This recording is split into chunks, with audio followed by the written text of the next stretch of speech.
Oi, gente, antes de assistir o vídeo, olha, inscreva-se no canal e também dê o seu like. Isso é muito importante para a gente, tá bom? Olha, curta bastante o nosso vídeo e que Deus abençoe você.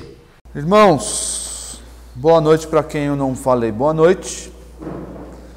Nós vamos continuar a nossa lista de dons. Quem vem nas quartas-feiras, todas, sabe, quando eu estou aqui, quando o pastor Marcos está aqui, estamos estudando o livro de Hebreus.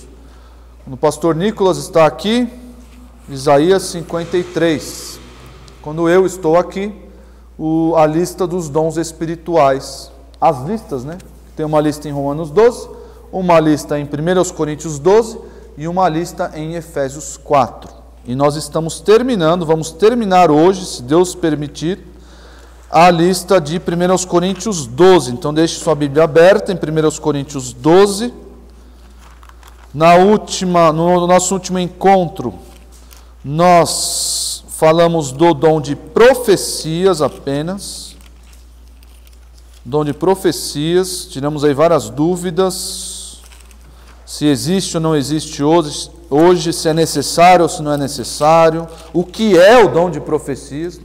As pessoas não sabem o que é o dom de profecia, não sabem para que serve o dom de profecia, ou para que serviu o dom de profecias, e aí usam e abusam dessas listas, especialmente o que alguns chamam de dons extraordinários.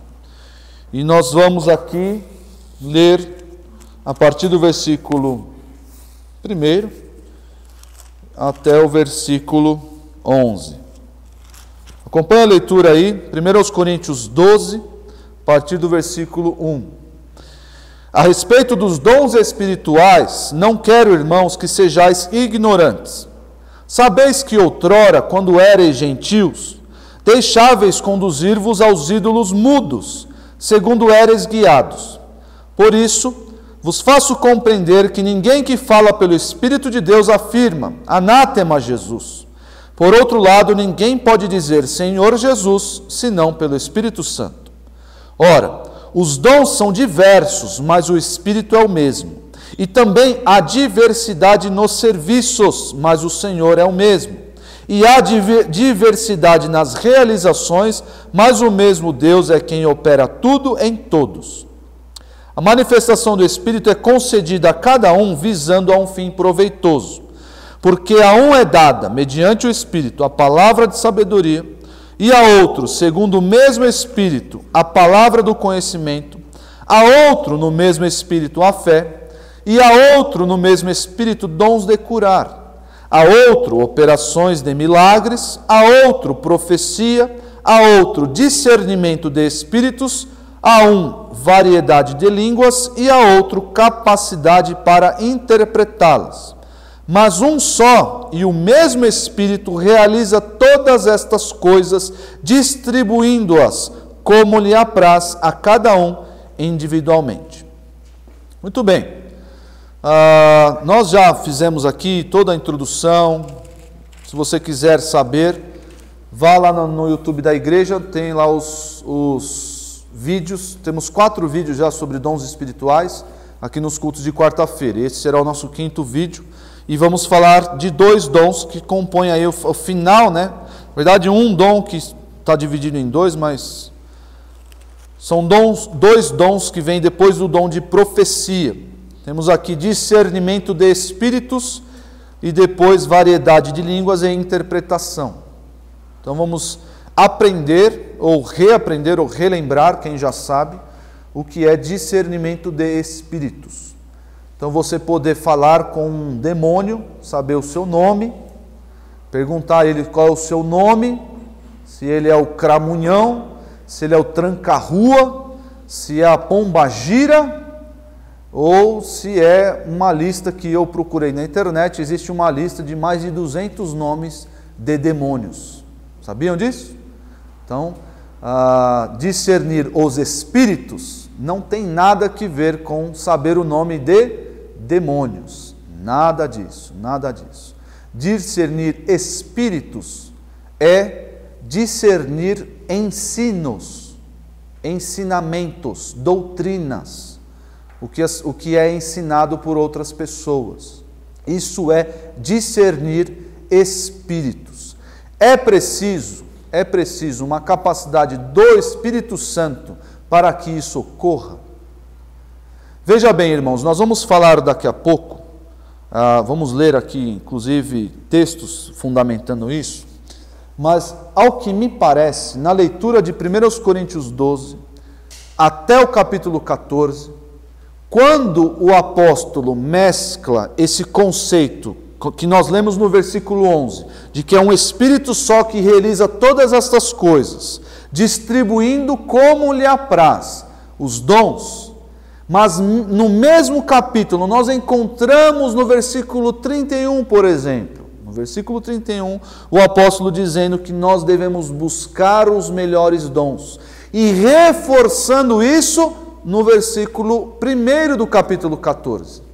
Parece que, notem bem, o crente não é um mero receptáculo de dons, está lá, se converteu, entrou para a igreja, vamos ver o que o Espírito Santo faz agora comigo.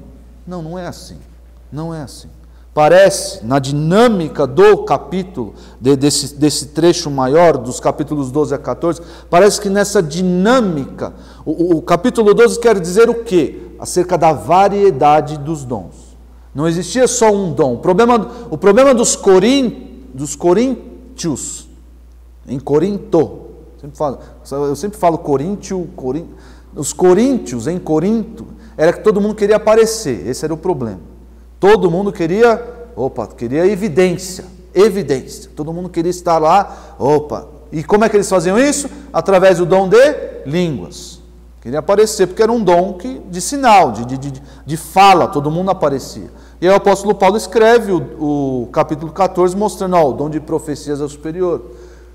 E ele mostra no capítulo 12 essa variedade dos dons. Gente, não é todo mundo tem um dom só, ou uma pessoa tem todos os dons, não. Existe uma variedade dentro da própria igreja. E isso serve para quê? Para a edificação da própria igreja. Ele vai utilizar a figura do corpo, a partir do versículo 12, falando, cada um desempenha um papel específico. Não é uma pessoa, o pastor faz tudo, o Júlio faz nada. Não. Cada um desempenha um papel específico.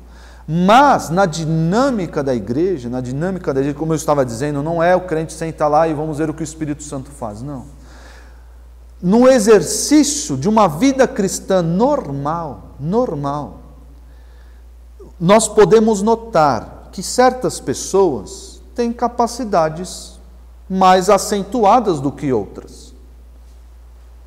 Por exemplo, quando nós falamos aqui sobre o dom de contribuição,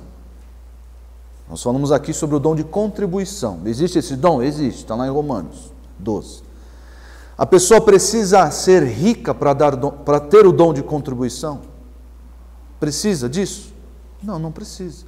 Até mesmo porque nós vimos o exemplo daquela viúva que deu as suas 2 moedinhas, movidas pelo Senhor, e foi elogiada pelo próprio Senhor Jesus. Ao contrário daquelas pessoas que tinham muito e dava do que sobrava. Mas parece que no exercício natural da igreja, o Espírito Santo pega o que nós já devemos fazer, certas coisas que nós já devemos fazer, e acentua em determinadas pessoas. Acentua isso, mostrando essa variedade e essa dinâmica. O que eu estou querendo dizer? Não estou querendo, mais uma vez, a pessoa não senta lá e espera o Espírito Santo agir. Não, ela vai agindo na igreja com as facilidades que ela tem, que ela naturalmente tem. Parece que as coisas vão acontecendo e o Espírito Santo acentua isso nela. Vem à tona.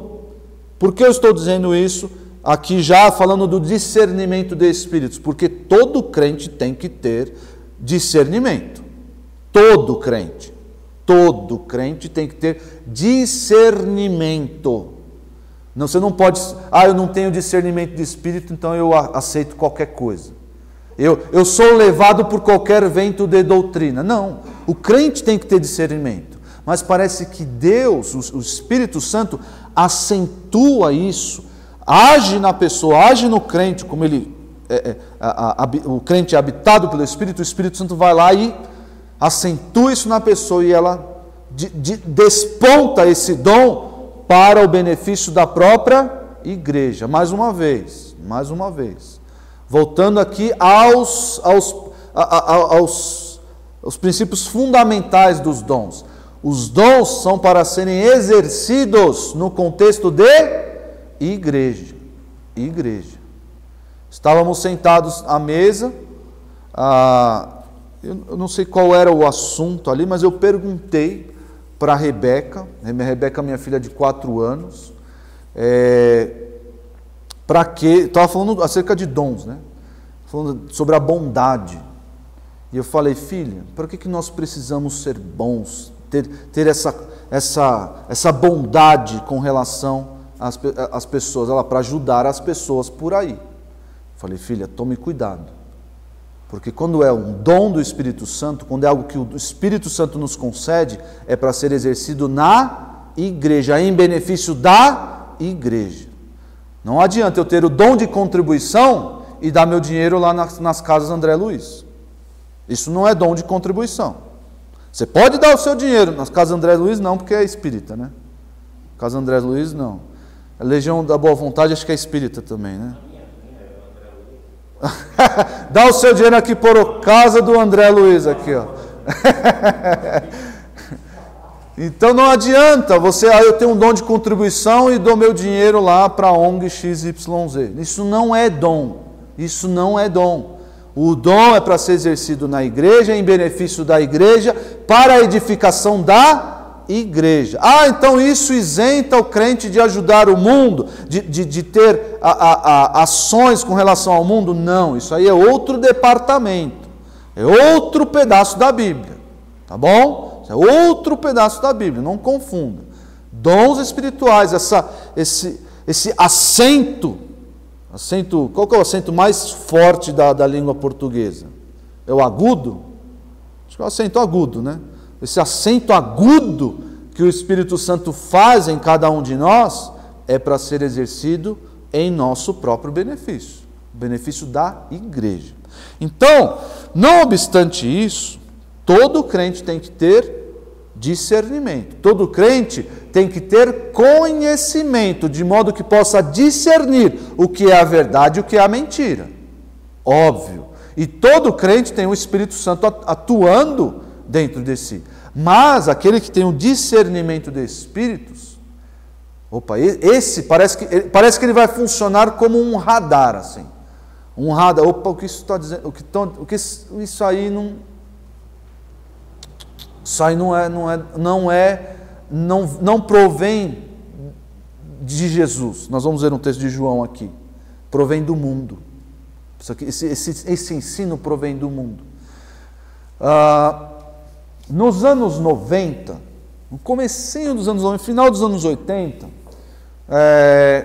a teologia da prosperidade, ela ficou muito famosa.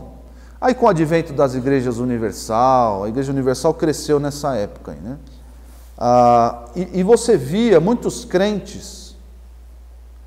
Meu pai me levou na igreja universal no final dos anos 80. Eu era baixinho. Vamos lá ver o que é isso aí. Eu fui aqui na Universal que tinha aqui no Tucuruvi. Não tem uma igreja universal mais ali não, né? Mudou? Então, tinha uma igreja universal ali onde é o mercado agora. E a gente foi lá. E aí eu mesmo já me escandalizei com o que eu vi ali dentro, porque tinha estava tudo vazio, tinha um homem lá na frente expulsando um demônio de uma mulher. E a mulher estava falando grosso. Eu acho que o que eu vi era uma possessão demoníaca mesmo, porque aquela mulher não podia falar com aquela voz, porque não é possível. E o homem pegou os cabelos dela assim, mexeu e levou para lá e levou para cá, e sai desse corpo, e jogou a mulher no chão. No que jogou a mulher no chão, eu até olhei para o meu pai e perguntei, ela morreu? devia ter 4, 5 anos. Eu perguntei para meu pai, ela morreu? E aí ela foi levantando aos poucos assim, meio que recuperando ali a consciência e perguntou, e conversando com aquele homem, pregador lá, e ela voltou, a sua voz voltou fina depois da queda. Então eu não sei o que eu vi, mas o que eu vi eu testemunho para os irmãos. Mas nós fomos lá no banheiro e começaram a ungir com óleo, passaram um óleo numa ferida que eu tinha, e passaram um óleo no meu pai. E eu virei para o meu pai, pai, está tudo diferente aqui, né? E ele já, as coisas daqui, filho, eu nunca mais voltei na Universal. Com meu pai, sem meu pai, nunca mais voltei. Mas o meu pai, eu lembro que ele disse para mim, as coisas daqui, filho, não estão na Bíblia. Quem deu esse discernimento para o meu pai? Óbvio, ele tinha conhecimento bíblico, sabia o que, olhar para a Bíblia, olhar para o que estava vendo e fazer essa comparação. Mas o Espírito Santo pode acentuar isso nas pessoas para que a igreja não seja levada por esse ensino maléfico. Imagina, vem um pregador, um pastor, começa a ensinar as coisas, precisa de um radar, 2, 3 radares para, isso aí não, fora daqui. Era bom, se todos tivessem esse radar, é maravilhoso, mas precisa de um ou outro aqui, precisa. Vejam aí, 1 Timóteo 4, para vocês verem onde na Bíblia também é utilizada essa expressão espíritos para ensino, né? 1 Timóteo 4, 1, abriu aí, Cleitinho? 1 Timóteo 4, de 1 e 2. Ora, o Espírito afirma expressamente que nos últimos tempos alguns apostatarão da fé, por obedecerem a espíritos enganadores. São demônios? Não, claro que não. São pessoas que ensinam coisas erradas. São pessoas que podem ser movidas por demônios? Podem, mas não é o caso, não é o que o apóstolo quer enfatizar, não é o que ele quer ensinar. Claro que não. Nós sabemos que o espírito desse mundo, o Satanás, age nos filhos da desobediência. Isso nós sabemos. Mas, aqui, que são espíritos enganadores? São pregadores que pregam a mentira. E há ensinos de demônios, pela hipocrisia dos que falam mentiras e que têm cauterizado a própria consciência. E aí ele vai dar um exemplo: proíbem casamento, a abstinência de alimentos. Isso é um ensino enganador. É um exemplo. Provém de espíritos enganadores. Olha só agora 1 João 4. 1 João 4, 1 a 6.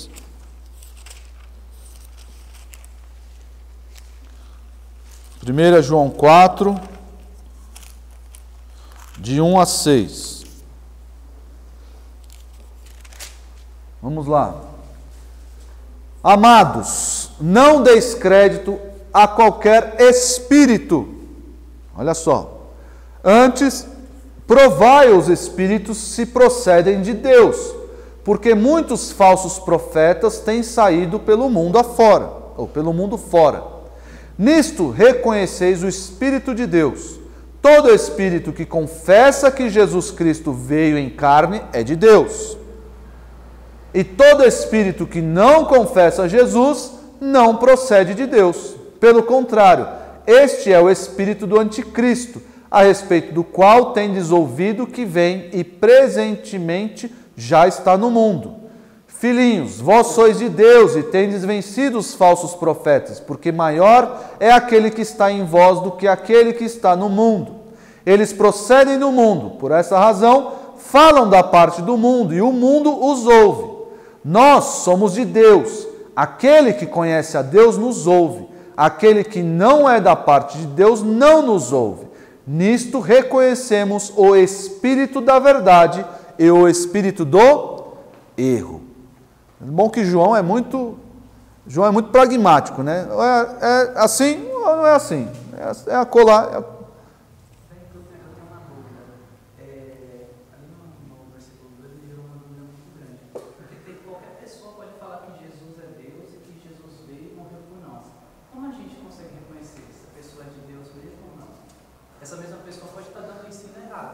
é pela mensagem que João quer ensinar aí, nós detectamos se um espírito é de Deus ou não, se um mensageiro é de Deus ou não, pela sua mensagem.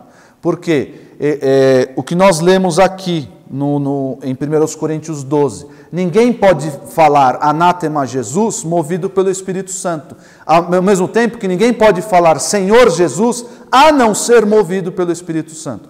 Como você colocou, mas e a pessoa, se ela quiser enganar, ela afirma coisas assim, mas olha só a sutileza. O falso mestre sempre os irmãos aqui, falando de vacina, né? Os irmãos mais antigos estão vacinados, e os mais novos se vacinem, porque o falso mestre, ele nunca vai vir com uma heresia gritante. Ele nunca vai chegar aqui, Jesus não é Deus. Ele nunca vai fazer isso. Por quê? Porque está claro. O João já mostrou aqui, ó. Jesus não veio em carne. Então você é do mundo. Você é espírito do anticristo. Espírito do anticristo aqui, irmãos, é uma figura de linguagem, tá? Não quero que ninguém tenha um pensamento supersticioso. O Espírito Santo está habitando. Não. É uma figura de linguagem para dizer que é o ensino próprio de alguém que é contra Cristo. O ensino próprio do anticristo, quando ele vier. Então não supersticiemos o texto, mas é esse o entendimento. Então, o falso mestre sempre vai vir com isso aqui na mão. Por quê? Porque ele quer enganar. Mas aí ele vai adicionando sutilezas. Jesus é Deus. Ele é um profeta importante, como dizem as testemunhas de Jeová. Isso leva multidões? Leva. Por quê? Porque ele falou de Jesus. Porque ele torceu. Mas tem Jesus lá, e Jesus é alguém importante. Mas nós aprendemos que Jesus é Deus. Jesus é o próprio Deus. Então, note bem essa sutileza. É assim que o falso mestre se apresenta. Ele nunca vem com os dentinhos lá, como o pastor Marcos faz, né? Com os dentinhos, o rabinho, vou enganar todos vocês. Não. Sempre com a palavra, citando versículos, falando, e com aquela voz mansa. Mas note bem, se ele adicionar, geralmente o falso mestre adiciona critérios à salvação de alguém. Então, você quer ser salvo? Você tem que crer em Jesus. Tem que crer em Jesus? Tem que crer em Jesus. Está falando a nossa língua, não está falando a nossa língua? Ele fala que tem que crer em Jesus, mas você tem que ser da igreja adventista. Se você não for da igreja adventista, desculpa aí, você pode até crer em Jesus, mas você é uma categoria inferior. Entendeu? Viu a sutileza? Porque ele enreda. Mas esse critério, segundo critério, aí até que faz sentido, porque a gente tem que ser parte de uma igreja, não sei o quê, e aí leva as multidões. Então é esse o espírito que não é bobo, ele não vem escancarado. Então é assim que a gente discerne. Se a pessoa vem e apresenta uma mensagem, e essa mensagem condiz com o que a Bíblia ensina, essa pessoa ensinou movido pelo Espírito Santo. A mensagem é que deve ser ponderada, devemos dar importância à mensagem, né? Muito menos ao pregador. Assim. Eu tenho uma dúvida referente a isso que está sendo falado, porque uma vez eu perguntei para o meu pai pastor pentecostal, e ele deu uma volta para me explicar isso aí, e assim, na época eu já estava entendendo assim, já lembro.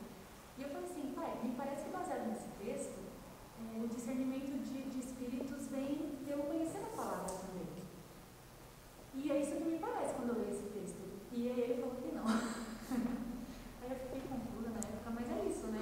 O discernimento de espíritos não tem como a pessoa ter esse discernimento, ela não conhece a palavra. Exatamente. Aquilo que eu mencionei no princípio. O crente que não conhece a palavra, ele não vai ter discernimento. Então, se ele não tem o discernimento, o Espírito Santo não vai encontrar ali um campo fértil para ressaltar, para acentuar o que a pessoa não tem. Eu disse, nós não somos ali vasos vazios, esperando o Espírito Santo encher. Não, nós temos, as pessoas têm medo de utilizar esse termo, né? Mas nós podemos utilizar pós-salvação, que é a sinergia. Podemos usar normalmente. O apóstolo Paulo manda a gente desenvolver a nossa salvação. Nós devemos nos exercitar. E isso, quem que deve fazer? A gente fica lá parado? O Espírito Santo vem. Não. A gente tem que estudar a Bíblia, orar, servir os irmãos, ter comunhão. Isso é exercício, é sinergia. O Espírito Santo olha para essa pessoa e encontra um campo fértil para desenvolver nela diversos dons, acentuar nela diversos dons. Então, se o crente não tem conhecimento bíblico, desculpa, esse crente realmente não vai ter discernimento de espíritos. Porque ele não conhece. É aqui, como é que eu vou discernir se eu não tenho o discernimento? O Espírito Santo não vai, vem em mim. Então a pessoa tem medo de utilizar a sinergia. Nós não utilizamos sinergismo para salvação, nós somos monergistas. O Senhor nos salva, nós estávamos mortos em delitos e pecados, e o Senhor veio e nos regenerou, nos vivificou, ótimo. Agora que nós temos vida, gente precisa acordar, precisa estudar a Bíblia, precisa orar, precisa vir à igreja, precisa vir à igreja. Não, me move, Senhor. Não, de forma nenhuma. Não é à toa que os bereanos, esse espírito, esse discernimento de espíritos, não exclui o que os bereanos faziam, em Atos 17. Atos 17, 11, e olha que eles nem tinham o Novo Testamento em mãos, hein? Tinha só o Antigo Testamento. O que eles faziam? O que os bereanos faziam? Abre lá, o Mateus. Atos 17, 11. Atos 17, 11. Ora, estes de Bereia eram mais nobres que os de Tessalônica, pois receberam a palavra com toda a avidez, examinando as Escrituras todos os dias, para ver se as coisas eram de fato assim. Eu gosto de uma expressão nesse texto que diz todos os dias. Foi uma vez só? Não. Foi um momento só na história desses homens? Não. Todos os dias. Peraí, o que você está falando aí? Bate com o que está escrito? Bate. Beleza.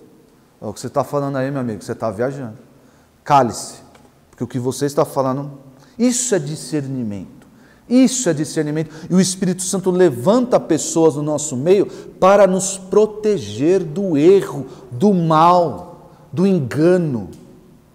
Quer ver uma forma disso acontecer no nosso meio? É claro, o Espírito Santo usa como Ele quer, quem Ele quer, né? Mas quer ver um exemplo?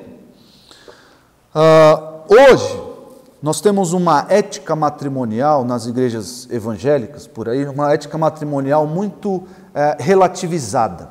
Então você casa e descasa, meio que por qualquer motivo. Isso nas igrejas. Aí você pega uma pessoa que está lá, tentando racionalizar alguns versículos. Quando o crente quer se desviar do caminho, o que ele faz? Mas o Espírito Santo incomoda ele, mas ele vai buscar base bíblica para o seu erro.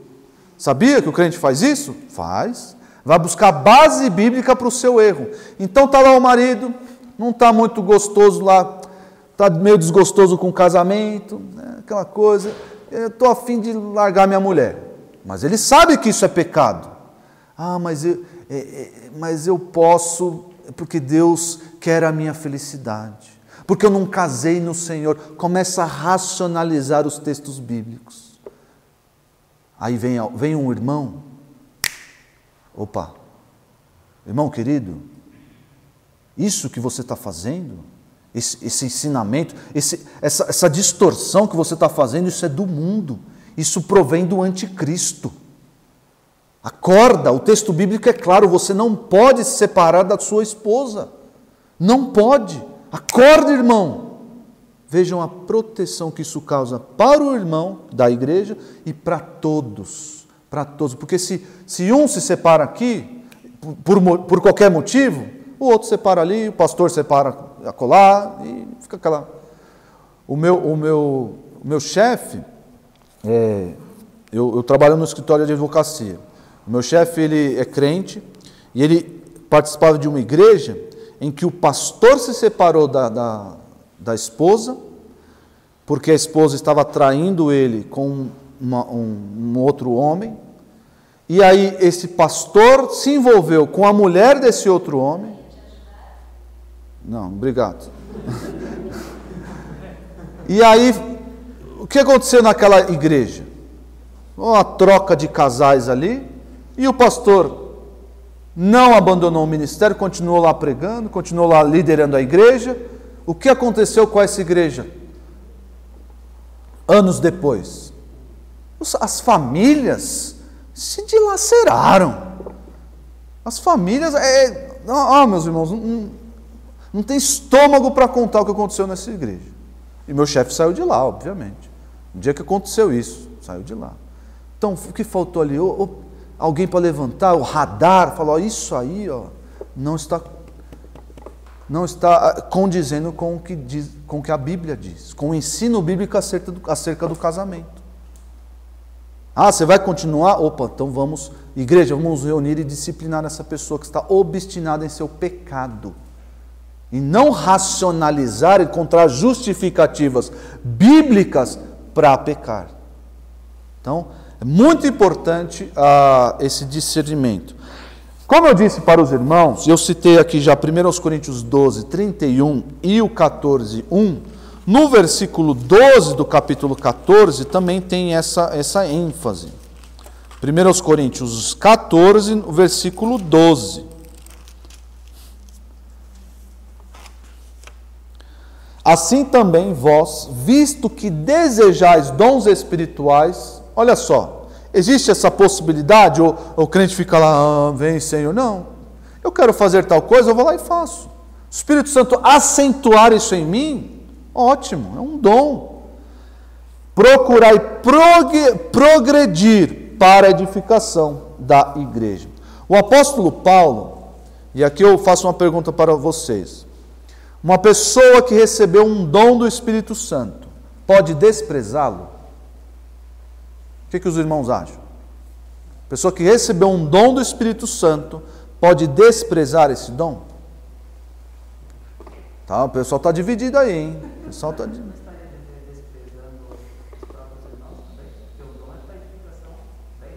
Sim, mas existe essa possibilidade. O Espírito Santo deu o dom para alguém.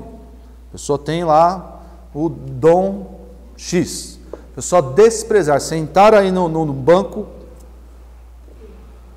É possível ou não? O apóstolo Paulo diz a Timóteo para que ele não desprezasse o dom que Deus deu a ele por imposição de mãos, que era o dom do pastorado. Fala isso para Timóteo na sua segunda carta. Não despreze o dom que Deus lhe deu por intermédio da imposição de mãos. Então Timóteo tinha que trabalhar, tinha que continuar trabalhando como pastor, se aprimorando. E aí depois ele vai dizer, cuida de ti mesmo e da doutrina. Então Timóteo tinha que ficar esperto para a condição que o irmão ali mencionou. Desprezo pelo que Deus deu a ele e pela própria igreja. Irmãos, nós devemos ter muito claro nas nossas mentes, eu acho que ao ler 1 Coríntios 12, a figura do corpo, eu não posso me imaginar como um ser autônomo. Uma estrelinha lá no céu de Jesus, alguém tão importante. Não. A minha identidade está vinculada vitalmente à igreja. Se eu estou fora da igreja, eu sou um membro da igreja. Se eu estou fora da igreja, eu morro, eu padeço. Mas não é só estar na igreja, vir aqui, sentar, assistir. Não. A minha vitalidade depende do quê? Do meu serviço. A vitalidade das minhas mãos depende do quê? Do movimento delas. Do meu coração mandar sangue para elas. Se eu pegar essa mão, não, eu não vou usar essa mão por um mês. O que vai acontecer com essa mão? Eu vou ter que me consultar com o Jimmy depois. Fala, Jimmy, minha mão atrofiou. Não usei ela. Não usei. Escolhe não usar o seu coração por 1 minuto. Vai dar problema, Jimmy? Vai dar problema, Cátia? 1 minuto sem usar o coração. O coração, né? Fica quieto aí, meu. Meus irmãos, é assim na vida da igreja. Nós não podemos sentar aqui, eu vou receber aqui o ensino eu tenho que servir os meus irmãos, eu tenho que me movimentar, eu tenho que agir, eu tenho que me exercitar, senão atrofia. Pode perguntar, irmão, não tem problema.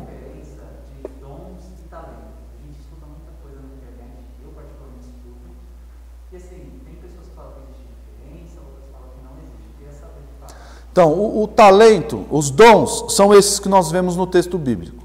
São esses aqui, os dons, que o Espírito Santo acentua para a edificação da igreja. O talento é uma atividade, é uma característica ou algo que a pessoa desenvolveu que pode servir para a igreja ou não. Por exemplo, eu toco bateria. As pessoas falam, você é muito talentoso, eu não acho, mas você é muito talentoso tocando bateria e eu toco na igreja. Mas eu posso pegar isso e tocar fora? Posso me juntar lá com os amigos e tocar na casa do Júlio lá, fazer um sambão? Não pode, né, Júlio? Isso é um talento. É um talento que o dom tem esses princípios específicos. Se você assiste lá a primeira vídeo sobre dons, que nós falamos sobre alguns critérios para definir o que é dom. E o critério é esse. Utilização para benefício da igreja, algo que é, como eu disse hoje, acentuado pelo Espírito Santo, e são esses que estão aqui. Tem outros dons? Tem outros dons? Eu sempre, quando eu mexo nesse assunto, será que o Espírito Santo não pode? Será que essa lista é exaustiva? Será que acabou, não tem outros dons? Aí quando eu olho para a lista, eu penso, a igreja não precisa de mais nada. Não precisa. Não precisa de gente subindo parede, não precisa de mais nada. O que eu olho aqui, para o funcionamento correto, o funcionamento saudável da igreja, os dons que nós temos elencados em Romanos 12 e 1 Coríntios e Efésios 4 são suficientes? São. Então eu descanso sabendo que isso aqui são os dons espirituais. Tá? Então essa diferença. O irmão ali tem o dom de... O Abadil cuidou desse jardim aqui. O Abadil tem um dom de cuidar de jardim? Não, porque esse dom não existe. É o dom do Adão. O dom do Adão. Cuidado, hein, Adão? Cuidado para não ouvir Eva. Você não trouxe só Eva aí hoje, né, Adão? Cuidado, viu?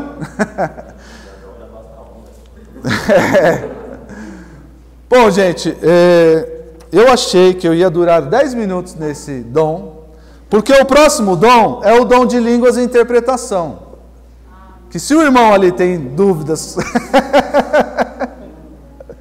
Mas eu vou entrar, e aí se não der, numa próxima oportunidade, nós terminamos o dom de línguas. Que tem algumas coisinhas para falar aqui, mas algo que é, assim... O que o pentecostalismo fez com a igreja... desfigurou a igreja de um modo, acho que eu diria irreversível, assim, porque as pessoas parecem que estão cegas. Elas olham para o texto bíblico e levam a sua carga supersticiosa para o texto bíblico e não conseguem enxergar que o que eles fizeram não é de Deus, não é. Essa bagunça que fizeram, especialmente com o dom de línguas, não é de Deus. Não é. Eu acho que no culto a Baal deveria ter mais ordem, porque não é possível. Não é possível. Luiz. Desculpa voltar lá, mas Deus que pode transformar um talento que o Senhor tem pelo seu zelo, pelo seu cuidado em edificar a igreja e isso tornar um dom, ou não? Aquilo vai ser sempre um talento. Eu estou pensando nos dons aqui. Se alguém pode ter o talento...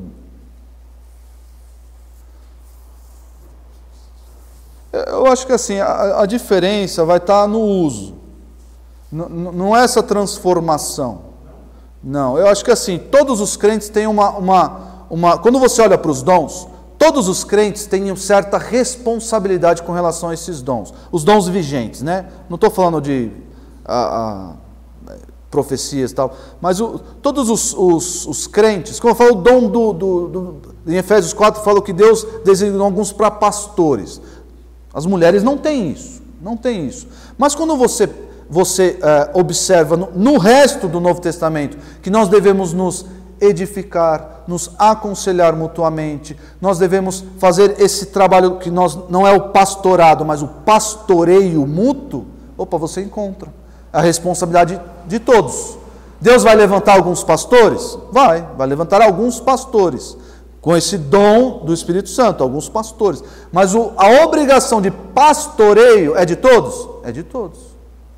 Então, é o que eu digo, essa dinâmica, talento, o talento geralmente é muito utilizado para coisas triviais, assim, geralmente coisas musicais, ou a pessoa tem um talento lá de fazer crochê, sabe, essas coisas que aproveitam para a igreja, como igreja, não nessa dinâmica bíblica, mas é bom que alguém toque música aqui, é bom que alguém saiba trabalhos manuais, é bom, mas para a vida espiritual e saudável da igreja não é necessário.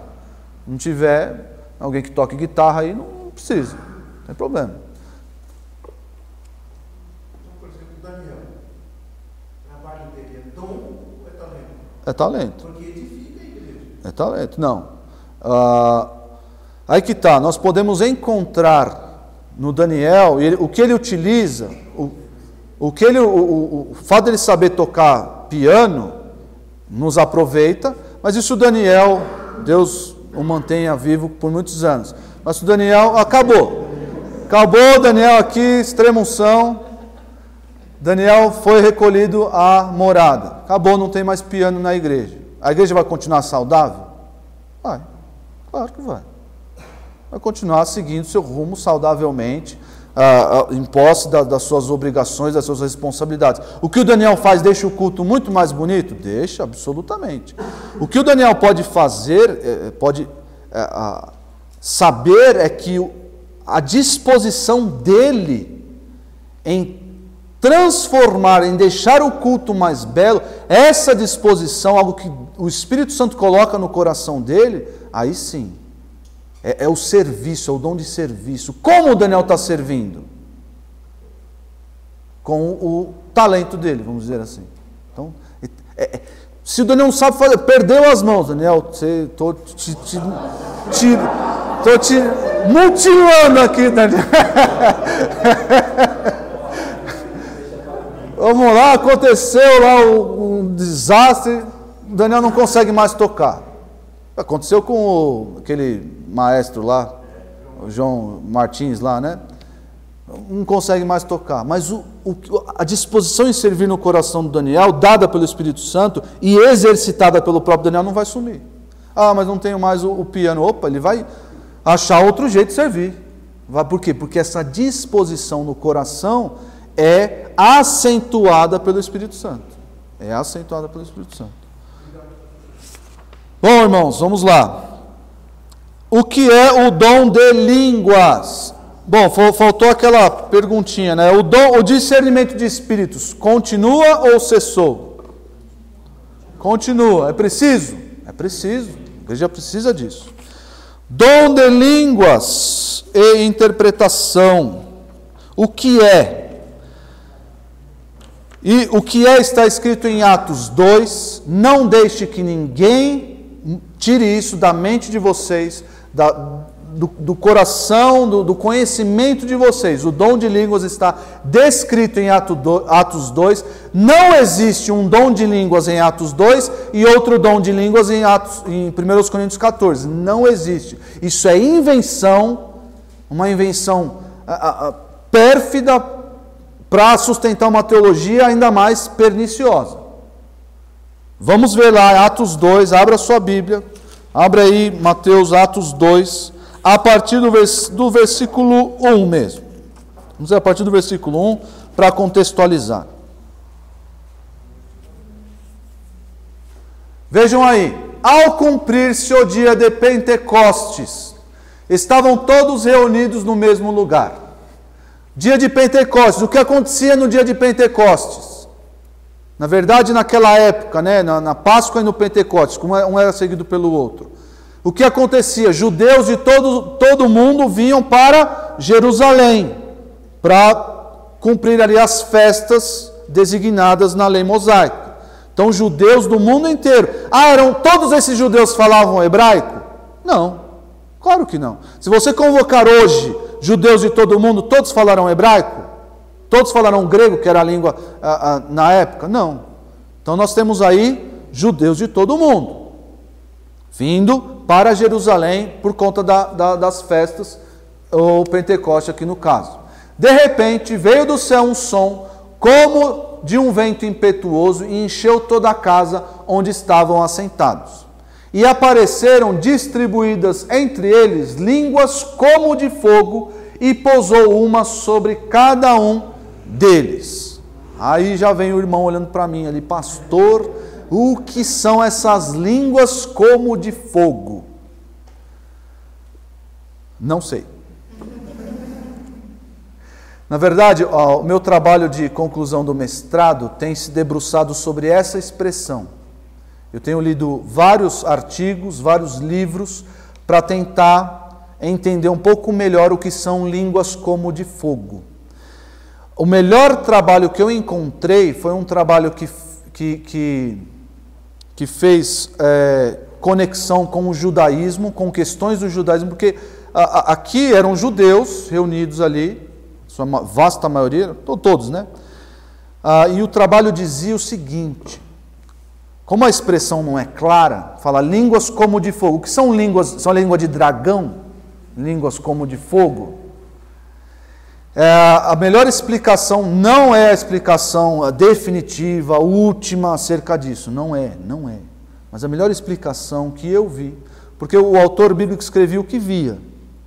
Então, quando ele diz como de fogo, eram luzes, como se fossem luzes. Como aqui foi um evento especial, vocês concordam que foi um evento especial?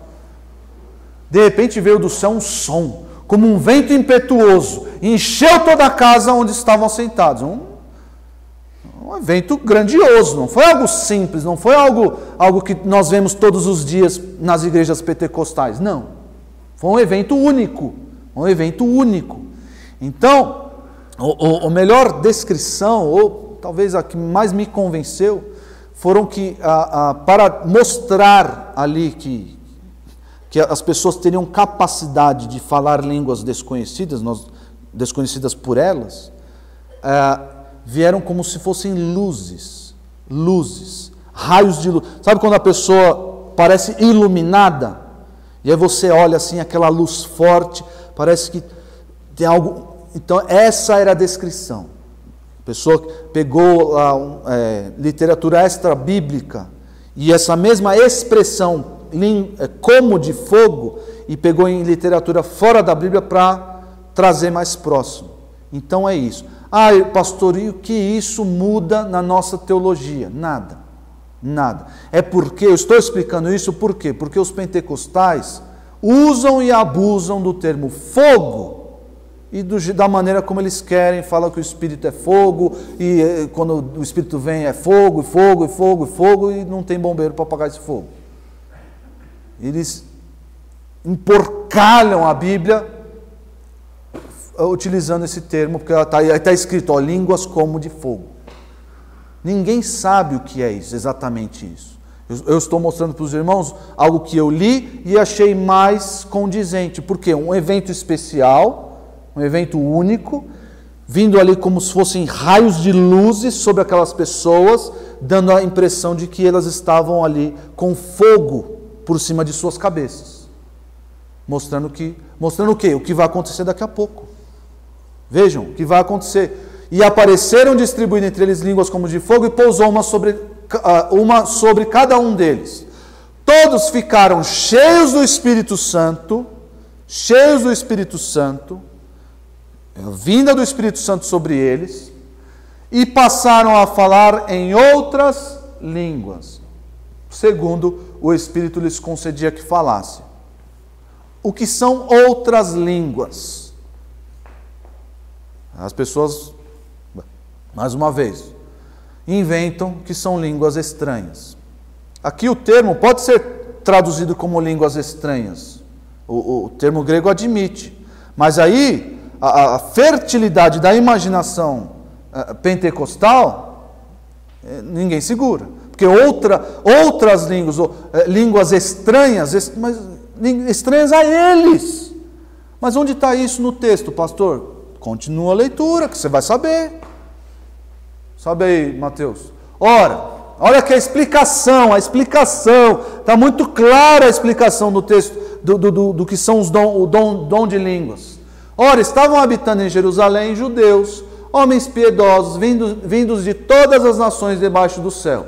Quando, pois, se fez ouvir aquela voz, afluiu a multidão, que se possuiu de perplexidade, porquanto cada um os ouvia falar na sua própria língua.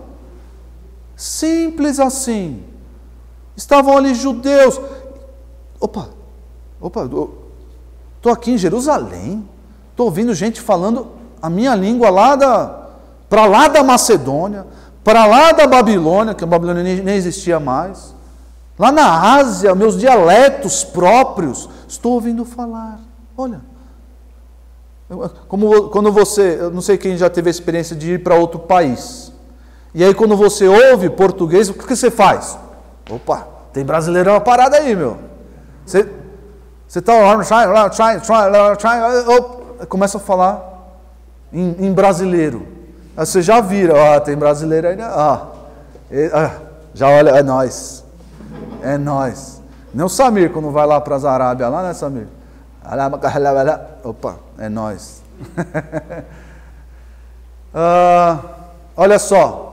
Estavam, pois, atônitos e se admiravam, dizendo: vede, não são porventura galileus. Galileu, gente, é os corintianos da época. É os Corinthians. Luciano, é os Corinthians da época. Os caras não tinham. Não é que eles fugiram da escola, eles nunca entraram numa escola. Era gente muito simples, não tinha instrução, não tinha os dentes na boca. Corinthians, é nós, Corinthians. Mas espera aí, esses caras estão falando inglês, japonês, não, o quê? Os Corinthians estão falando a nossa língua? Não é possível. Precisava da atuação do Espírito Santo para isso acontecer? Luciano, você como bom Corinthians, precisa do Espírito Santo mover você para falar um inglês? Precisa. How are you? How are you? Of course. Então, gente, os galileus, os pescadores lá da Galileia, os apóstolos, precisavam do Espírito Santo para que esses homens pregassem. Jesus acabou de falar para eles, ide por todo mundo, pregar o Evangelho a toda criatura. Senhor, sacomé, né? Nós não fala outras línguas. Como é que a gente vai pregar? Porque não tem esse diálogo, né? Mas pensa, o Senhor Jesus deu uma ordem: ide por todo o mundo e pregar o Evangelho a toda criatura. Precisava do Espírito Santo, de uma capacitação especial para que esses homens alcançassem todo mundo, alcançassem a Espanha, para onde o apóstolo Paulo conseguiu ir, a Ásia, a Grécia, não falava um grego, né? Precisava, claro. E olha só o que aconteceu. Algo tão simples, que os pentecostais, os neopentecostais, enfim, emporcalharam a igreja com essa história de labachúria. Algo tão simples. E eu vou explicar para os irmãos um textinho, porque alguns dizem que existe um dom de línguas, e eles concordam que é esse línguas, idiomas, e aí tem um textinho em 1 Coríntios 14, que eles falam, não, aqui é outro por causa desse versículo aqui. Vou explicar, mas o Abadio vai falar. Pastor, lendo ali o versículo de número 3, eu não sei aí as reconstruções aí do advérbio, como já desmonta uma tese que os próprios, você lê naturalmente, já está dizendo que não é língua de fogo, é como se fosse.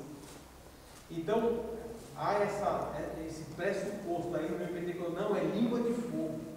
Não, mas está escrito lá que não é língua de fogo, é como fogo.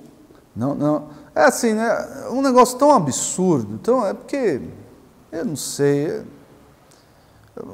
acho que essas coisas nascem e continuam para enganar mesmo. Eu acho que é para enganar mesmo. O Senhor tem os seus propósitos e é para enganar os incautos, as pessoas que querem seguir isso aí, que acreditem nessas... São pessoas supersticiosas e gostam disso aí.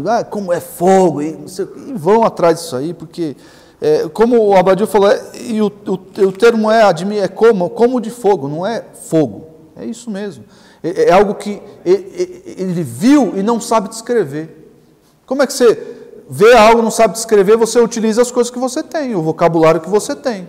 Você vê, é como se fosse fogo. Então, essa é a ideia aqui. Não tem um vocabulário. É que nem João escrevendo Apocalipse. O livro de Apocalipse é difícil de entender algumas partes. Por quê? Porque João descreveu coisas que ele viu no futuro. Você conseguiria descrever coisas que você no futuro? Você utilizaria o quê? Coisas que você tem hoje. Vocabulário que você tem hoje. Como é que o homem do começo do século XX descreveria a internet? O computador, a realidade virtual, a inteligência virtual. Ele utilizaria vocabulário, como se fosse uma pessoa sozinha. Uma pessoa sozinha é um robô. Entendeu? Então é isso. Mas eu vou explicar aqui um texto. Volte lá para 1 Coríntios 14 e a gente vai encerrar por aqui, tá? 1 Coríntios 14. Por que eles falam, insistem que 1 Coríntios 14 é outro dom de línguas, meus irmãos? Vejam aí. 1 Coríntios 14, versículo 1 e 2, vai. Segui o amor e procurai com zelo os dons espirituais, mas principalmente que profetizeis. Pois quem fala em outra língua, não fala a homens, senão a Deus, visto que ninguém o entende, e em espírito fala mistérios. Pronto. É mistério. É mistério. Pronto, está aí a base bíblica. Está aí a base bíblica. É mistério, ninguém entende. Nem a pessoa mesmo entende. Os próximos versículos, se a leitura vai falar, a pessoa fala em espírito. Por quê? Porque sabe que o dom de línguas é algo dado pelo Espírito. Mesmo que ali o termo é espírito da pessoa, está tratando de coisas espirituais. A pessoa fala e não entende, nem ela mesma. E aí ele vai bater nessa tecla e falar, por isso essa pessoa que tem um dom de línguas, ore para que também interprete, porque senão nem ela vai entender. Então, mistério aqui são coisas que ninguém entende. É simples. Fala em outra língua, não fala a homem senão a Deus. Por quê? Porque é um dom espiritual, é um dom que vem de Deus. Visto que ninguém entende, em espírito fala mistérios. Em espírito fala coisas que ninguém entende, que é mistério para todo mundo, porque ninguém entende. Então ele vai falar depois, e aí ele vai dar as recomendações. Se a pessoa fala em línguas, não tem quem interprete, o que ela tem que fazer? Fica quieta. Pronto, simples. Então, mistério aqui, irmãos, mesmo que você admita uma outra interpretação, você tem que olhar para o Novo Testamento e entender o que é mistério no Novo Testamento. O que é mistério na teologia paulina? Especialmente em Efésios, vai falar muito sobre mistério. Mistério era algo que estava encoberto de gerações passadas e foi esclarecido, foi revelado na geração presente. Precisava disso em 1 Coríntios 14? É claro que precisava. Não tinha o Novo Testamento. Não tinha o Novo Testamento. como é que o Espírito Santo ensinava a igreja? Por meio dos profetas, por meio das línguas.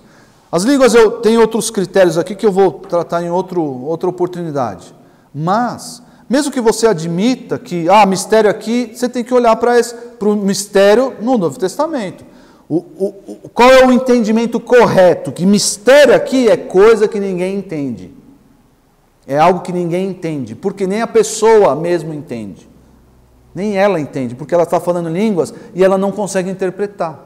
Por isso que Paulo, mais uma vez, para quem fala em línguas, ore para que também interprete. É simples olhar para esse texto. Aliás, o apóstolo Paulo aqui está fazendo um caso e mostrando que o dom de profecias é muito superior ao dom de línguas. Muito superior ao dom de línguas. E na próxima oportunidade, já são 9h15, eu vou ensinar por que esse dom cessou, porque ele tinha um propósito específico. Além do propósito evangelístico, nós vimos aqui em Atos, o Júlio queria ter esse dom, né Júlio? Mas você vai ter que ralar, negão. Você vai ter que pegar lá, vai ter que ralar. Se quiser pregar pelo mundo afora, até os confins da terra, você vai ter que se matricular lá na cultura, sei lá, uns vídeos no YouTube aí. Tem que aprender a falar mandarim. Mas, naquela época, além do propósito evangelístico, tinha um outro propósito muito específico que também fica claro em 1 Coríntios 14. Aliás, o próprio apóstolo cita um texto de Isaías 28, mostrando qual era o propósito do dom de línguas, que os irmãos vão saber na próxima oportunidade. Tá bom? Pastor Gustavo, qual foi o origem da transformação do dom de línguas para a logorreia? Não entendi. A transformação do dom de línguas para a logorreia, qual foi o origem? Pode poder falar desse jeito, de dom de línguas. Não é logorreia, não é que eu quero dizer. O que eles chamam de glossolalia, né? Glossolalia. E a origem dessa transformação? A origem foi nos malucos que fugiram da igreja batista, não conseguiram espaço lá porque estavam criando doutrinas novas, e tinha gente lá com discernimento de espíritos, botaram eles para correr, eles fundaram uma igreja, a igreja pentecostal, e aí eles inventaram isso, e adicionaram inclusive, outra aberração, adicionaram inclusive aquela questão da segunda bênção, que a pessoa, para evidenciar que foi batizada pelo Espírito Santo, o que ela faz? Ela fala em línguas, essa glossolalia aí. Então, a origem está aí, nessa... como é que é? Daniel Berg e Gunnar Winger. Então, está aí no começo do século XX. Mas quem começou foi o tal do Seymour, que era um batista, ele começou com o movimento e aí ele influenciou esse Daniel Berg e Gunnar Winger que vieram para o Brasil. Isso aí mesmo. Tudo ruim vem de lá. Tudo ruim vem de lá, de cima lá. Mas, e aí, popularizou-se, né? Porque eu acho que assim, até 30 anos atrás, as pessoas olhavam para isso e tinham um discernimento, né? Isso aí, meu amigo, isso não é de Deus, cara, isso aí é uma bagunça, vocês estão transformando o culto de Deus em uma bagunça. Mas aí essas coisas foram se popularizando, as pessoas foram buscando cada vez mais. Por isso que eu creio, as pessoas ficam defendendo, tem crentes no pentecostalismo. Eu creio que há pouquíssimos. Por quê? Porque o crente de verdade, ele não aguenta ficar nesse meio.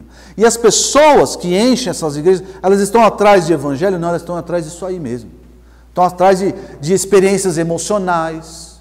Porque isso causa o corpo deve liberar alguma das minas lá, dopamina, endorfina, adrenalina, deve liberar lá. Isso é gostoso, não é gostoso? É gostoso. Quando eu fui num show com alguns irmãos aqui da igreja, num show de uma banda de rock, foi eu, o Carlos Gondalini e o João Ivo. A gente foi lá e você ouve aquela música alta lá, e você fica gostoso, o coração bate, você canta junto, aquela coisa, é gostoso. Eu fui com o pastor Nicolas, anos atrás, no show de uma banda de gospel. A gente foi lá, é gostoso, pastor Nicolas? É gostoso. Você ouve aquela música lá e louva e chora. Mas isso é o evangelho? Isso não é o evangelho. Isso é que nem ir no show. Vai no show lá. Você quer se sentir assim? Vai num show de música aí, vai num show. Né? Você se sente assim.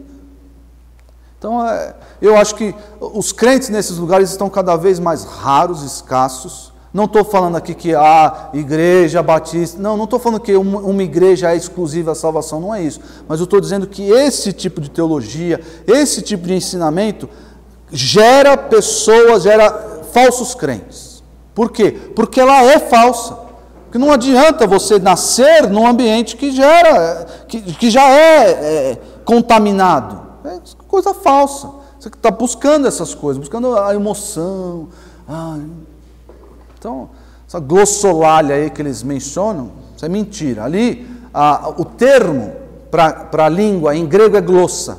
É glossa. E mesmo na literatura de Lucas, em Lucas ele menciona glossa quando fala que o rico diz a Abraão, peça para que alguém molhe e pingue aqui na minha língua. Língua ali é o órgão, língua. Ou é alguma coisa espiritual, não, aqui também é língua não.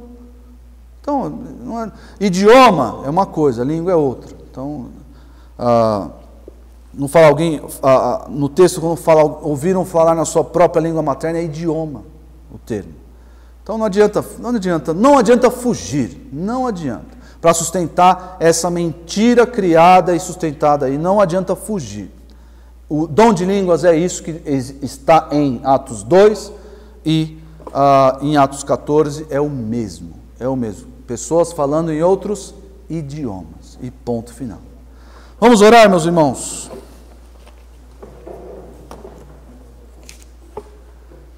Senhor, muito obrigado, porque o Senhor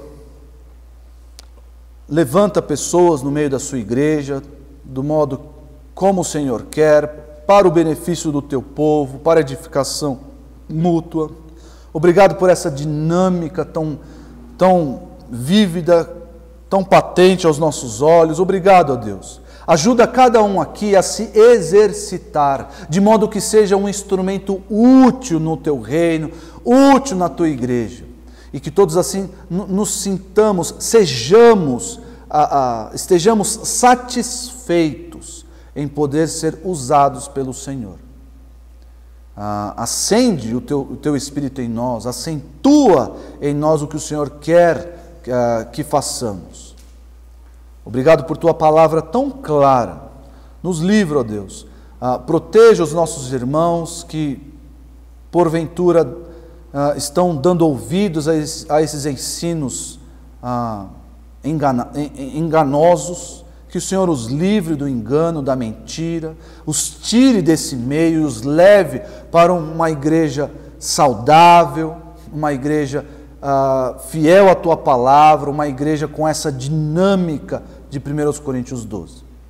Nos despeça em paz para as nossas casas. Em nome de Jesus, amém. Oi pessoal, eu espero que vocês tenham gostado do vídeo e olha, por favor, não esqueçam de dar o seu like, não esqueçam de se inscrever no nosso canal, isso é muito importante para nós, e também não se esqueçam de compartilhar. O nosso objetivo é divulgar a palavra de Deus e queremos que você seja um cooperador aí trabalhando com a gente nesse esforço de fazer a mensagem do Senhor chegar o mais distante possível ao maior número de pessoas, tá bom? Contamos com vocês. Tchau, tchau.